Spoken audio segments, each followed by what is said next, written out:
Okay, hello everyone. We're HYPE4 and we're a design agency, but more recently we kind of pivoted a little bit.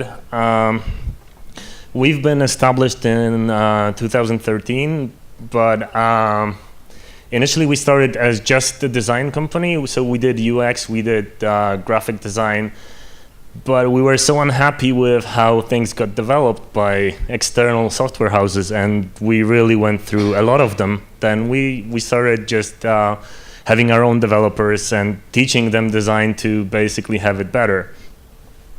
We have over the years worked with a couple of respected brands, and we've done both bigger and smaller projects for them, and also about 20 or 30 different startups. And we also have our own startup. There are 2 apps on the screen right now. It's kind of oversaturated, but you will be able to download the presentation later as well. Those two apps are part of one startup called mBank, which is basically an ecosystem of apps for women. And we did it because we were very disappointed by how all the other apps look like. So we decided to just do it better. The one on the left is BabyNote, which is the one that we were talking about last June. And this is a pregnancy tracker app. And the one on the right is a period tracker. So we're basically covering the whole market for all women.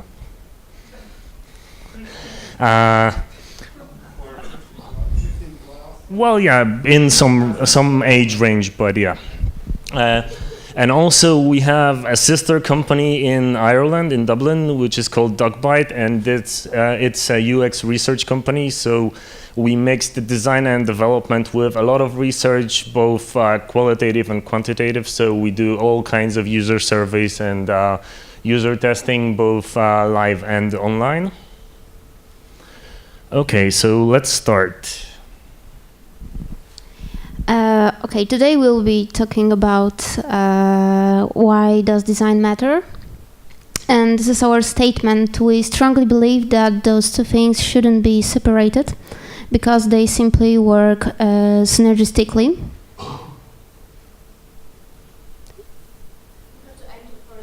Okay. Okay. Okay, that's tricky.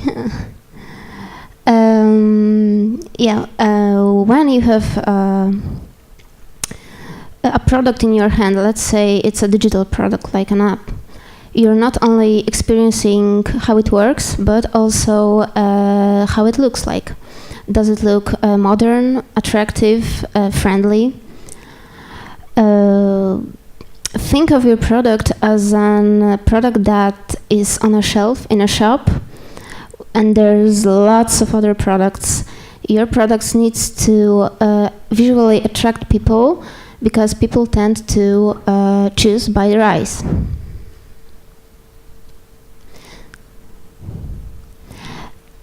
And that's an external interest. It's the first phase of the user trip. Let's say that you have an app in the App Store, or you have a landing page when you are selling your product.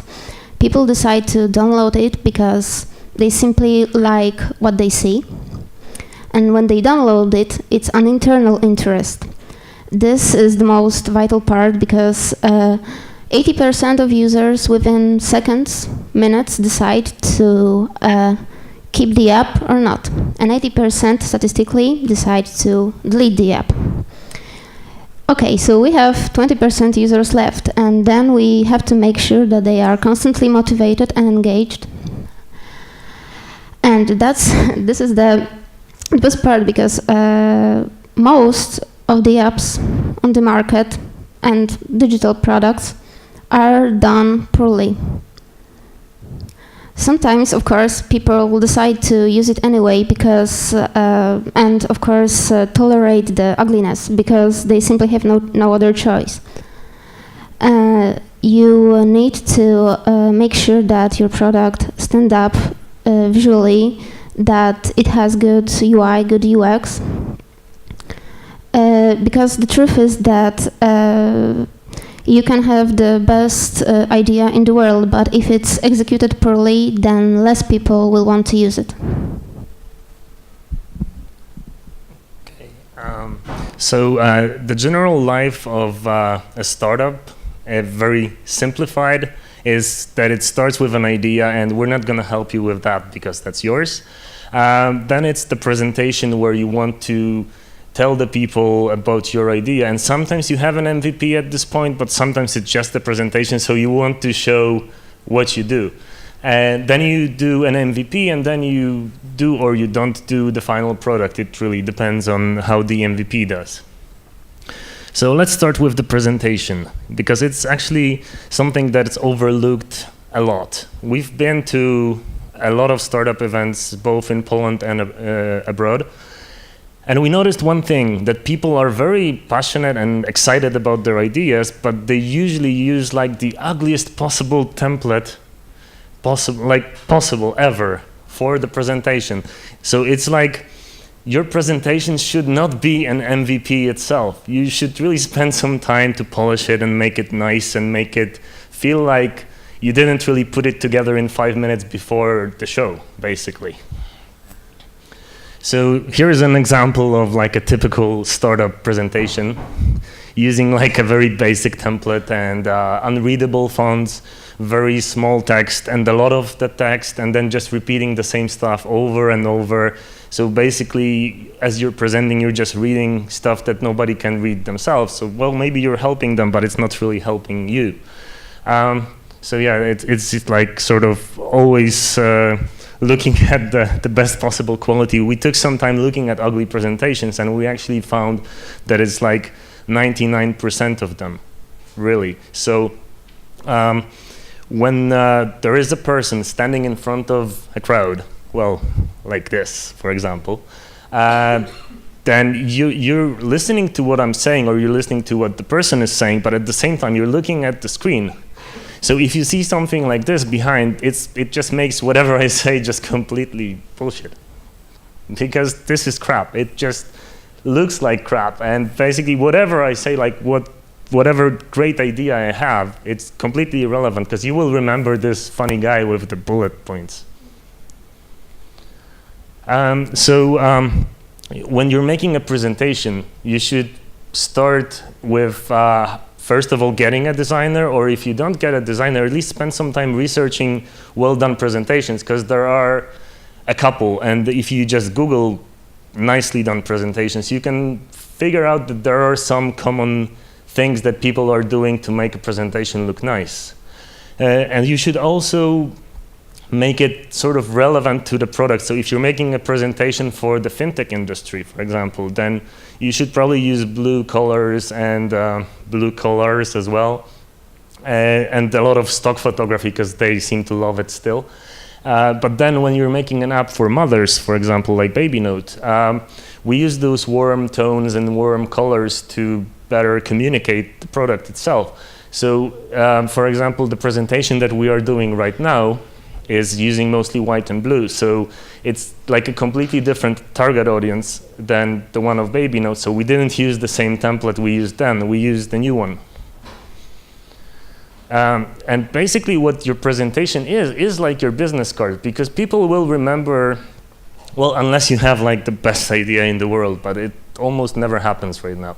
So like there is so many products on the market, and there are so many similar products all the time, like coming up every day, that at the time that you're presenting your product, probably somebody else has released something very similar. So what are they gonna remember you by? Are they gonna remember that you're the Uber Tinder for cat lovers with SAS sort of business model? Or will they remember the wholesome package of what you did? And what you did is your presentation. What you did is basically what you showed. And your business card can look in many ways. But we really believe that it's important to spend some time, like before you go and present, because you can have the best idea, but you need to spend some time and polish your sort of visual side of things, or the entire presentation itself. So it's not just a bunch of unreadable slides that are saying the same things that you're saying. Because that's the thing, that when you're showing a product, when you're showing your presentation for the first time, you're making an impression, and people are listening to what you have to say, what your product does, and how it's revolutionizing whatever industry you're in. But they are looking at the slides mostly, like most of the time, because, well, they can look at you, but if they're looking at you all the time, that's kind of weird, because, like, you know, you look the same all the time, and the slides are changing. So they attract your eyes, they attract attention, and you're just standing here looking like an idiot. So basically, yeah, now I see that it's kind of misaligned a little bit, but it's mostly because of the projector, sorry. It's all our fault. Yeah. Well, you can have some problems like this, of course, and we're design freaks, so we notice that and we kind of get mad about it. But it's like, as long as the presentation itself makes sense visually, it's coherent, consistent, and it just is nice, then you're fine. Okay. And the other thing that's really often overlooked is that if you have a startup, if you have an idea and you want to communicate the idea, you need to become a brand. And it's like really as soon as possible. Like, don't put up like a word art or like a mix of a couple triangles and make it your logo, and you know, the Uber Tinder for cats has a new logo. Because it's just not gonna work. People will assume that it has been done in like 2 minutes and it's not really a product. So it's like, it's just your ideas with an ugly envelope. Okay, so MVP, and this is something that has been almost everywhere. And if you know LinkedIn, for example, the website, it's 99% of HR people posting the same sort of truisms about UX, like the one with the concrete sidewalk and then the path diagonal, and like one is the design and one is the UX. But there is also one more that has been on LinkedIn for like years now, which is how to make an MVP, and everybody's forwarding it all the time. So if you're making a car, you don't start by making just a wheel, but you start by making a skateboard, because it's basically a mode of transportation with just a couple less features. And then you move on to a bike, and then you move on to a motorbike or a smaller car, and then you build up to a car. And that's all fine, but if you're making a skateboard, don't make a crappy skateboard that is being sold by a grocery store. Because if you're making that skateboard, it's gonna break under the people in like 5 minutes, and they're not gonna be having a great time using it. So MVP is fine, but if it's poorly done, it won't really help you. And if you want to prove to yourself that your product makes sense, and you want to have an MVP to test it on users, to know what's going on, then if it's done badly, if it's just sort of like a huge mess of the functionality is there, but it looks like sort of somebody put it together very quickly and effortlessly, then people are not gonna buy it. People are not buy it sort of in a metaphorical sense. So people are not gonna say that they will want this product. Because if Apple made a phone that had a lot of flaws, or if Tesla made a car that had a lot of flaws, and it didn't look like a finished design, it didn't look like a premium product, then people just wouldn't buy it for any price. So basically, you need your MVP to look like as close to the final product. Like, it doesn't need to have all the functionality, but it can't look like it's been made in a woodshed. And basically what it does, like if you really put your time into it, and if you put some effort into it, and you build a product that looks like a professional product, it doesn't have the features, but it looks like it's a product. So it doesn't look like a demo, or it doesn't look like, I don't know, your cousin coded it in his spare time after class. Then it actually builds trust in your first users, because if you're testing your MVP and you want to know if people want to use it, if it doesn't look like a product, then they won't really have this, it won't really have the same effect on people. Like they will always have in the back of their heads this sort of idea that, yeah, it's a demo of something my friend did, so I will tell them it's good, but yeah, it's really not. And like, I might use it for a couple days just to please them, but yeah. So you need at least good quality, not great quality, but at least good quality to build trust. And trust is important at this stage as it is in every stage. And also there is another little misconception, which is called material design. Because a lot of people realize that, especially in some new software, you can just drag and drop some stuff, and it actually guides you, and you can build a material design product pretty easily. And material design is quite good. Like, it's pretty great, actually. But it doesn't really fit every app. And if every app was done using material design for every possible target group, then basically you won't also know if people are really liking your product, because it's still not a product. It's a demo using very generic technologies. So for some very, very, very simple product, it might work, but you should really do a proprietary design. And of course, oversaturation, but I will try to explain it a little bit. We did a loyalty app a couple of years ago for the Irish market, and of course there are trends in design, which like one of them is minimal design. So everything needs to be flat or flat with some shadows, but it needs to be modern. It needs to look like it's been very, I don't know, designed by Apple or designed by Google. And our target group for this particular app was women between ages of 30 and 50, in mostly with like high school education. And when we did an A/B test just for fun, like we kept the sort of overlays minimal and simple, but we added a wooden background just for the sake of it. And it was in the time where those wooden backgrounds were really out of place. Like if you did a wooden background, you would be criticized for skeuomorphism and, you know, doing ugly things.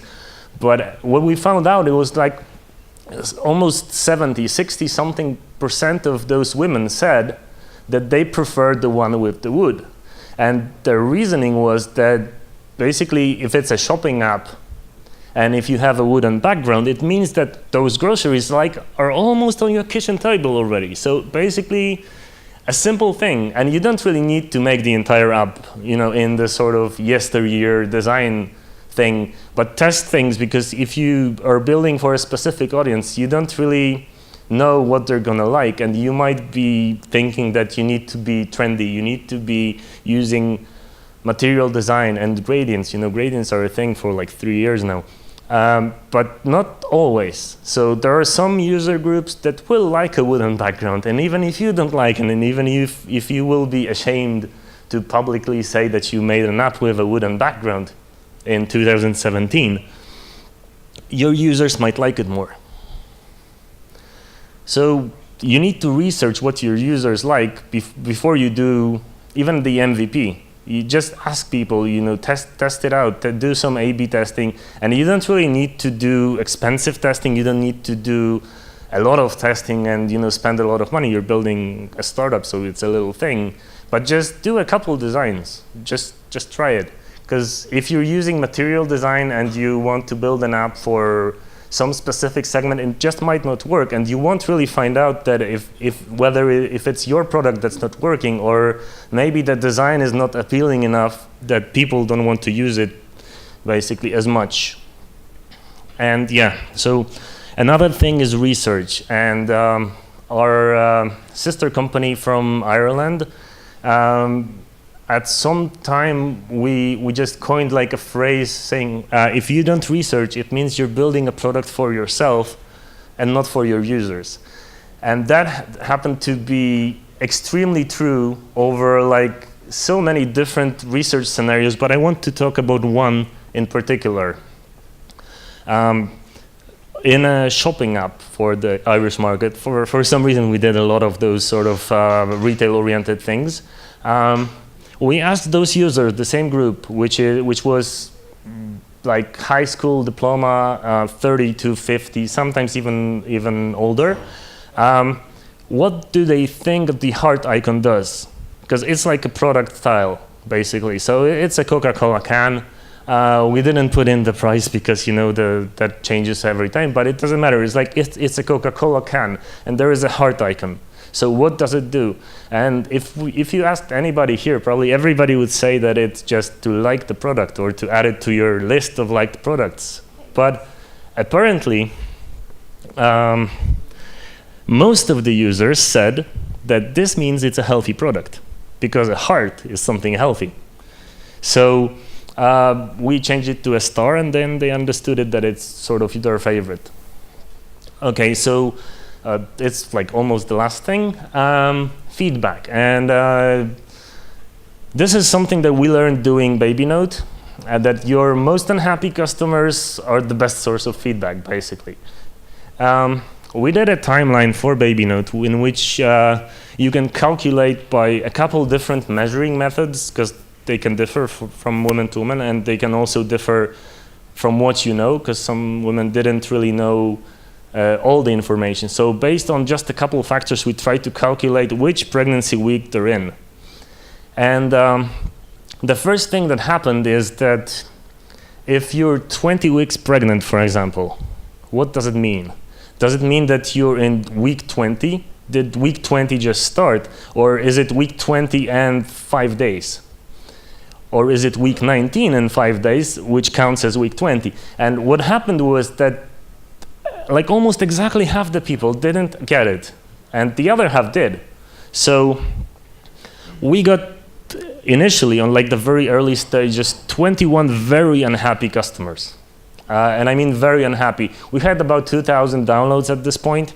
Only 21 people were like really, really unhappy, but it resulted in 21 negative comments. And of course, all the happy people just kept using the app, so you didn't know. So some of the comments were pretty hurtful. They said things like, "Oh, those people who made the app really should just quit doing apps because they don't know what they're doing. It's just stupid. I'm in week 19 and they're telling me I'm in week 20. Like, what does it mean? It's just complete bullshit." And they said like, "And I'm telling all my friends not to ever download this app because it's shit." So initially, of course, we felt bad. It's like we tried so hard to make a nice thing, and people told us to kill ourselves, basically. So after some point, we decided that it's just pointless because we can't really fix it for everybody, but at least we can try. So we started doing fixes. So we started making them manually choose which week they're in. So if they're not happy with the result that the creator or something that sort of the tutorial did for them, they can just manually change it. And it basically completely solved the problem. But we got a lot of negative feedback at the very beginning, and we could have just cried and went home, but we didn't. Okay, so for the very final words, 5 things we learned. First of all, people buy with their eyes. On the left, it's the most popular currently pregnancy app in Poland, and Baby Note is on the right. And we are seeing a lot of people switching, but still, like the app on the left has over 2 million users. And if you're thinking a pregnancy app, like what would you choose? Yeah, your digital product is your business card, so basically you need to make it look good, because if it doesn't look good, it doesn't feel like a product.